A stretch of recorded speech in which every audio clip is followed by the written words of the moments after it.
Hey there, it's Katie Joy, the Global Butterfly, all about helping you to transform your life and biz with love. And I'm coming to you today with raw, authentic, completely transparent truth.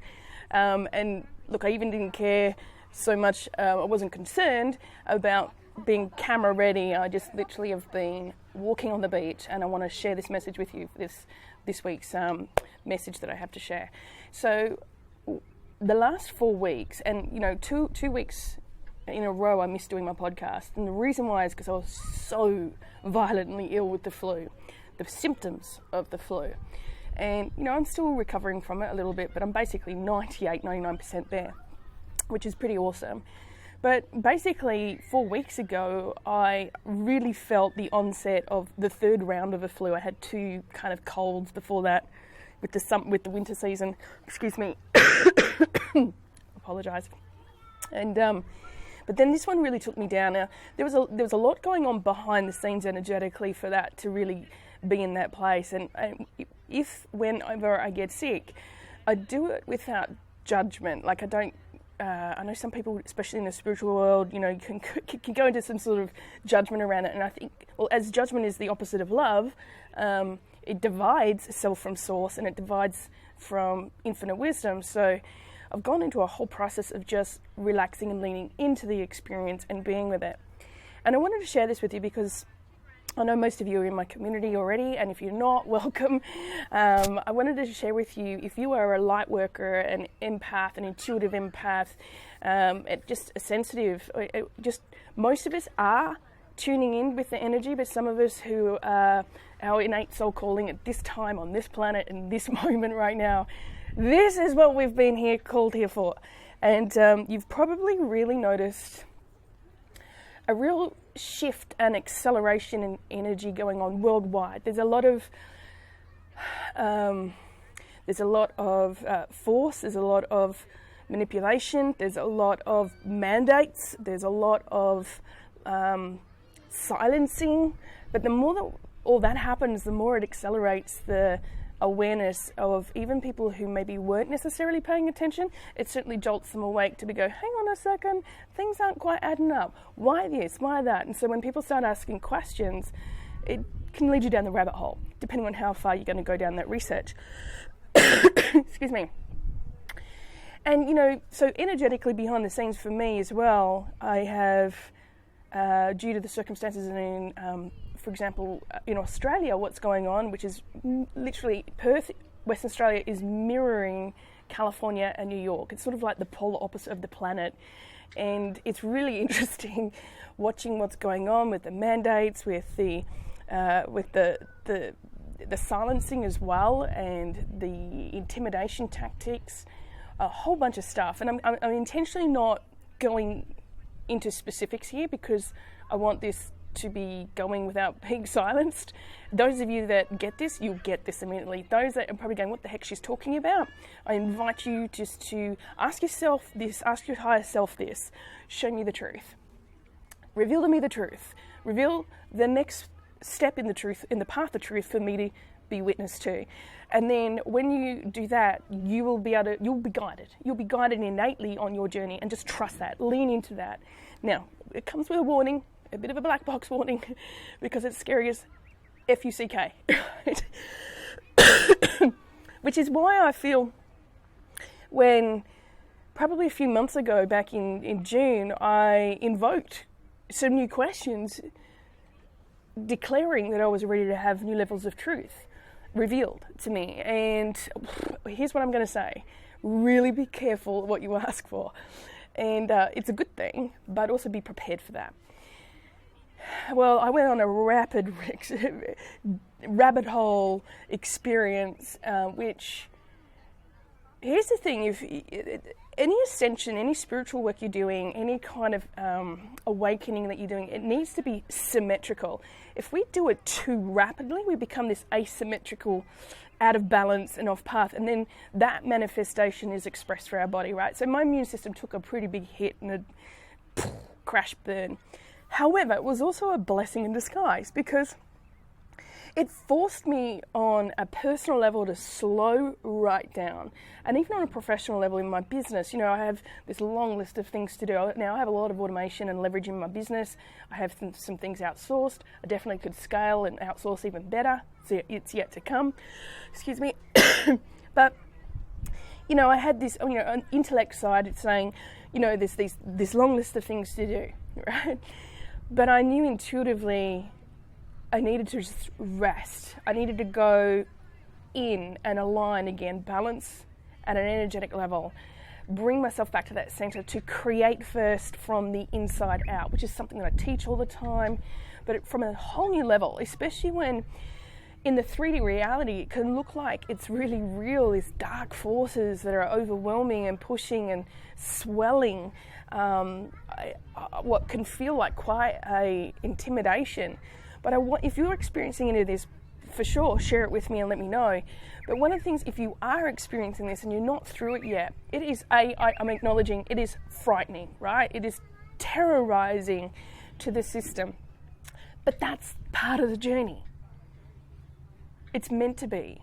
It's meant to be there as a contrast to the light, so you can recognize you are the light, that you recognize that the answer is within you, that you want to, for all those dark aspects, all the things that we can be tempted to blame out there. We can blame the politicians, we can blame the medical industry, we can blame the cabal, right? We can blame whoever it is, and it might look really dark and it might look really scary, and you know, in this reality, it is.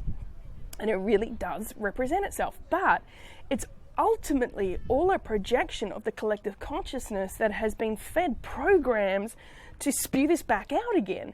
And it's about this whole process, one, the fact that there is this push at an accelerated rate, jolting people awake, is fabulous because it's causing people to actually question the program, right? Which is really good. Now, on the next step out of that, though, it opens up new aspects of challenging beliefs, challenging stories, challenging basically the program limiting beliefs and thoughts that we've already, you know, thought we've had even about ourselves and who we are as energetic beings and our capabilities, right? That's been suppressed and intentionally. But the beauty is that with all this crazy stuff that's going on, it's also accelerating the expansion of our light if you let it. If you're doing the tuning in, like, don't get caught up getting into the blame game and, you know, pointing the finger at that it's them, it's this, it's that. Now, at one level, yes, we need to hold them accountable, and I want to just acknowledge a big freaking spiritual myth that really bugs me. And this is one of the spiritual myths. I want you to stop, right? And it's this business of, oh, Pollyanna positive. Just think about something positive and turn your back on what feels so bad to look at. But then you're letting the dark forces just keep perpetuating it because you're not standing in your power, facing what you fear because you believe it's something that's fearful. The point is to face it and to call it out and then hold your power in your love and your light. And then that illuminates the truth that there is nothing to fear. And that the chaos that is outside of us, represented in this 3D reality, is just literally an opportunity for us to be able to stand and expand that light, expand in the frequency of love, expand our consciousness to say, I am of free will, and I choose to stand in my light, I choose to stand in my power, and I choose to consciously create with a peaceful intention. And that's the key thing, is about this clear intention with consciousness, not trying to move away from something that you're afraid of, right? If we keep turning like, oh, I want to create over here, but then you haven't stood and faced what you fear, stood and faced all those elements that seem like they're outside of yourself, so that you can stand in your light and shine your light inward. It's an inward process to shine your light in all the shadow aspects of your own self that you have pushed away, that you have not looked at yet, that you haven't yet resolved. When you look at all those aspects of yourself, and it's a continuous journey, but right now we're accelerated in that journey, and if you're feeling it and you're still running away, then I'm challenging you to stop. I'm challenging you to stand in your power. I'm challenging you to go through that process, trusting and knowing with deep faith that you will expand, you'll break through, and on the other side of that dark tunnel feeling terror, that there is the opportunity to break through. Now, this isn't easy. It's not easy, and mostly because most of us have been suppressed. The information has been suppressed about our energetic skills and the nature of our being, the truth about the world and the truth about knowledge, which most of it that we've been taught through school and universities, life, the media, the governments, it's all freaking lies, right?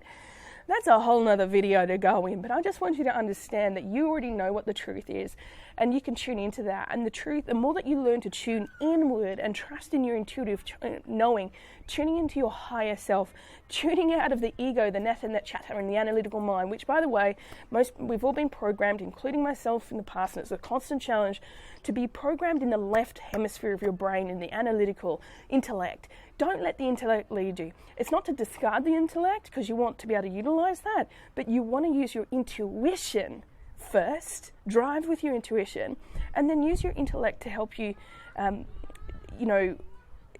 basically you navigate with your intuition, if you want to use that sort of metaphor, and then you're going to your intellect is not going to be the driver. It's more of a co-seat, in the co-seat. You want your soul being the one that is choosing from that heart space energy information, because we are sensory beings, but that's been suppressed for so long, in many ways, physically, mentally, emotionally, chemically. And the more that you tune into it, the more you practice this, the more that you wake up to the truth, and you don't need to have, you don't need to seek approval outside of yourself or validation outside of yourself, but you'll see reality validating that new awareness coming back, if that makes sense. If this makes sense, let me know. But I just want to reiterate that spiritual myth of, like, don't do this Pollyanna positive thing and get caught up in the whole, you've got to move away from all the toxic thing. Now, yes, there's boundaries and discernment there. Yes, you do need to move away. This is a complex topic, but it's so simple at the same time. But energetically, you want to look at those fears, and just so that you become fearless. That fear is dissolved because you've stood and faced it, and you said, I'm not going to feed you with fear anymore. I'm not going to give you any more of this energy of fear, doubt, anxiety, worry, self-doubt, or any of that, right? Resentment, blame, anger. There's all really dense emotions on the consciousness scale. Dr. David Hawkins, you can research that. That's pretty amazing stuff. It's something I teach with my clients. And the other thing too, I want you to, if you've never read the book, The Little Soul in the Sun by Neil Donald Walsh, it's one of my favorite books, and it's kind of like the compass of where I even begin my teachings from, and even for myself, to bring myself back to that center. If I ever get caught up in that illusion that, everything's dark and light, and now on this 3D reality, yes, because there's a contrast required for us to be able to reflect back what light is. If we only had sunshine and light, and we never had the darkness, we would not know what light is, right? This is simple, but not easy to do. So, but in order to recognize that you are the light and that you're love, and to create, right? To be a creator and create something new and powerful and peaceful and harmonious in alignment, you need to very much first be given, aware of your energetic skills and learn those energetic skills. You need to know yourself. You need to be able to know all aspects of yourself, the light and the dark, the shadow, right? And shine light on that shadow to integrate that. Until you do that and unify, then you'll experience splintered aspects back to you from the outside. And it doesn't mean it doesn't happen, because we're all in different realities, even though we're in the same reality. We have different experiences of this reality, but those experiences are reflecting what is actually going on at a subconscious level within our own minds and our own energetic field, not just in our brain, but in our electromagnetic energy field and our astral body. And our astral body carries these cosmic memories that they're part of the Akashic record library, like they're part of the infinite wisdom that is. And every time you have an experience in this lifetime, past lifetimes, and you're connected even genetically, like with ancestors that have experiences, if they're unresolved and then you've carried them down through the energetic field with you, then those are all experiences that you need to go in and integrate. I know, crazy shit, right? Crazy stuff. But some of you already know that this you know about this and you're like, yes, I get it. Some of you are like, I intuitively knew that, I just didn't really know the words for it. And some of you are probably going to go, what's this woo-woo stuff? And that's fine. Wherever you're at in your journey, just take it in and consider it and tune in. Don't even believe me, right? But certainly go on this process to consider and do your own journey. Be on your own journey, but stop running away from the things that you fear. You want to turn to those and you want to blast them with love and light. And it's a big forgiveness process, even though ultimately there's no forgiveness required. So go back to The Little Soul in the Sun. It's a fantastic book. It's a very short book. It's a child's book. It's a short version of, I think, Conversations with God. But essentially, we're all collectively these energetic beings of love and light. It's just, in order to know and experience love and light, some people have loved us so much that they've agreed to cloak themselves in this 3D reality in order to play the part of the dark, to reflect back to you the light, so that you can see the light. And you can only see that when reflected back in the experiences that you're having in your life. So if you've had some pretty dark experiences, and I know I have, and I know many of you have too, particularly, God, especially as a light worker, this will make sense. Most of us have experienced narcissistic trauma, and this trauma bonding with narcissists and sociopaths and psychopaths. My God, personally, professionally, I went through that for years until I got the awakening and the lessons with that of literally this little soul in the sun. So if you haven't got that book, go get it. I think you can even read it online or check it out. It'll give you a sense of a compass that will resonate with you, with a center point to come back to remind yourself if you ever trip into the fear or the terror or any of that illusion. And it's we're in multiple universes at the same time. So we're playing this 3D game down here, but at the same time, we're in a different reality, and we're moving into the fourth dimension, which is the love frequency, right? The collective consciousness is moving into it. And, some of us are already dipping into the extending into the light frequency of the fifth dimension and enlightenment and moving more into that. And it doesn't make anyone more... I'm not saying this to be on a hierarchy or anything, because that's not it at all. It's just to give you an awareness of, literally awareness, right? Of awakening to what's going on. In the 3D reality, it's all about materialism. It's all about what you have in order, and it's all about the labels of who you are and trying to identify the little self, the ego self, in order for you to be basically survive, fit in, and you're in a program.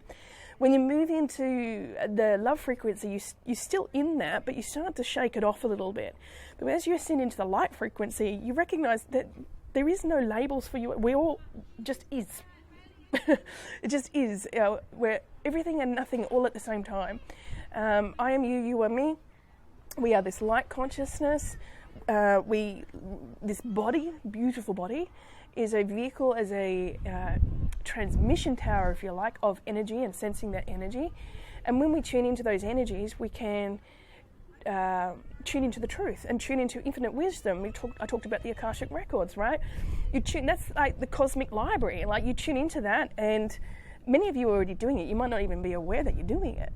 But it's just that knowing place, and it's that intuitive knowing that you want to make sure that you are tuning into, especially because I tell you, I don't have to tell you, you already can feel it, right? You can feel that there's some crazy shifts happening at an accelerated pace. There's disruption to health, there's disruption to thought processes, there's disruption to the physical body. And disruption is great because it breaks apart, it breaks down the old to create space for the new. And coming back to my whole experience of this flu this last 4 weeks, I've slowed down enough to sleep a lot. The body reset, right? And through that process, the research, but also the awakening, the meditations I've had, next level stuff, and what's coming through, and just being reiterated that we are collectively being guided, we are supported, but we've got to stay in our truth. If you fall into the fear, then you're not going to get that level of support because you're not having the faith. And you want to be able to tune into that intuitive alignment with yourself, with that intuitive knowing, your higher self, and which is source, connected with that. you probably already know that you're guided at some level, but this is just a reminder to be able to really go into a state of being where you trust that you are always love and light, that everything is always happening for us, not to us. And that doesn't mean that we act all hippie, and not that I'm against hippies, but I'm talking like, woo-woo, foo-foo, and don't take action. Because that's a terrible misrepresentation of us as energetic beings. We are required to take action, but it's not in the doingness first, which is an intellectual thing. Most people get caught up in the busyness of doing, very masculine energy. It's being in that balanced state of that divine feminine and the receptivity of receiving that information, receiving that heightened awareness, really truly connecting with those aspects of yourself to be able to tune in so that you can really connect with the deeper knowing, the collective consciousness that will feed you the information, the inspired action to take next. And so you can do a lot less with a much better result, because you're not doing it from the head, you're doing it from the heart field, this electromagnetic field, which is connected with all of the infinite wisdom, because everything is, this quantum field is full of electromagnetic energy, right? And so we tap into that when we trust our sensory use of tuning in. I think I'll leave it at that for today. I really wanted to connect with you about my own journey in this last few weeks, and it's been crazy. It's windswept in a big way. Raw, real, painful, really painful, emotionally, mentally, physically, terrorizing even at sometimes, but also essentially very, very beautiful. And if you're going through this process, I just want to give you some encouragement, love and light, and keep staying in tune with it. Don't run. You're breaking through, and there is magic. There is way more magic, and I believe that there is a real quickening happening more than ever. And if you can feel that, let me know. That there is this real quickening happening. It's a spiritual warfare going on in the world right now, and the light is expanding, and that's really exciting. And the more that we individually, because sometimes it can look like a really big overwhelming thing, right? This is why I think most people turn their heads and walk away. Oh, it doesn't affect me, or I don't know what to do, it's just too scary, so I'll just get myself distracted with another shiny object, or my business, or my relationship, or some other drama just to keep me distracted, right? Because your soul is calling you into action. Sometimes it can seem like really big and overwhelming, but and so you end up saying, well, what can I do? This is what you do. You do the healing work within yourself. You have to awaken first to all these programs. You awaken to the things that you've been shoving away and hiding at a subconscious level. And do the energetic alignment. Do the healing. Do that first. Only when you have awakened and you're working in the healing process, which is a constant journey, by the way. Sorry, there is no destination. It's a constant journey, but you get better at it. The more you master these skills of energetic aligning with yourself and knowing who you are really, truly, without being stuck in a program, a matrix of lack. When you're tuning into the matrix of abundance, and you're really tuning into the soul being of yourself, and you're tuning into the skill sets of emotion regulating, so that emotion, by the way, is energy in motion. So when you can regulate your energy, harness it and master it, now you become an incredible force to reckon with, because you're in power, right? And you can consciously create from this space that is truly, you can manifest at warp speed, faster than the speed of light. And we certainly do in other planes, and other, this is another whole conversation to have, and it's probably going to trip some of you out, but and many of you are like, yeah, give me more. So let me know if you want more, because I'll do another video on that one. But essentially, you can bring in your ability to master manifesting the more you tune in to the energy of you, rather than what you think and coming from a thought process of what you want to create. If you have any questions about this, that you would like me to go deeper into explain any more of this, or maybe something else slightly related to this topic, let me know, and I'll do another podcast on that one. I'm going to continue to get some beautiful sunshine and some rest, and may you be filled with love, light, and manifest a lot of magic. Mwah. Blessings.